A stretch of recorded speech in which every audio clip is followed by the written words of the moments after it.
Visar Ymeri dhe Donika Kadaj Bujupi ishin të vetmit që derisa intonohej himni i Republikës së Kosovës, nuk u ngritën e këmbë gjatë konventës zgjedhore të Aleancës Kosova Re të mbajtur mbrëm. Gjesi tyre mos respektues ndaj himnit të Kosovës u përcoll me shumë diskutime pro dhe kundër. Analisti politik Adrian Çollaku ka deklaruar se injorimi i simboleve të shtetit të Kosovës nga anëtarët e kësaj lëvizje nuk është diçka e re.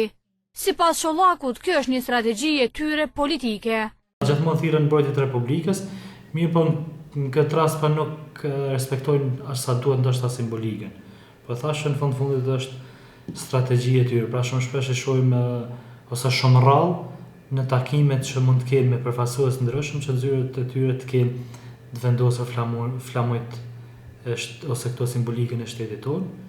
Pra me tepër identifikojnë ose kanë projekt të themi bashkimin kombëtar dhe Analisti politik Bajrosh Morina ka thënë se ata që e konsiderojnë veten që janë shtetas të Republikës së Kosovës e kanë obligim kushtetues që të respektojnë simbolet e shtetit. Ata që e konsiderojnë veten shtetas të Republikës së Kosovës kanë obligim kushtetues që të respektojnë simbolet e shtetit të Kosovës. Kështu duhet të veprojnë edhe zyrtarët e vetëvendosjes. Por në rastin konkret kemi një hipokrizi ose dyftyrsi politike të vetëvendosjes. Kjo është e para. Problemi i dytë i simboleve të shtetit ton është pamja dhe përmbajtja atyre imponuese e refuzuese. Ndërsa përfaqësues organizatave të dala nga lufta UÇK-s i kanë cilësuar gjestin e tyre si fyerje për shtetësinë e Kosovës.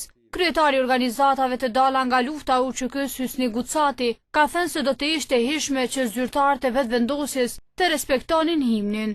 Sipas tij, kjo është injorim dhe fyerje për shtetin e Kosovës. Përderisa pranojnë me ulën e kuvendit e Kosovës, është dashur me respektu himnin e Kosovës, ka deklaruar kryetari OVL-s së UÇK-s. Ndërsa ky gjest është arsyetuar nga vetë zyrtarët e partisë, duke thënë se ata ngriten e këmbë kur kanë çka të ndërojnë.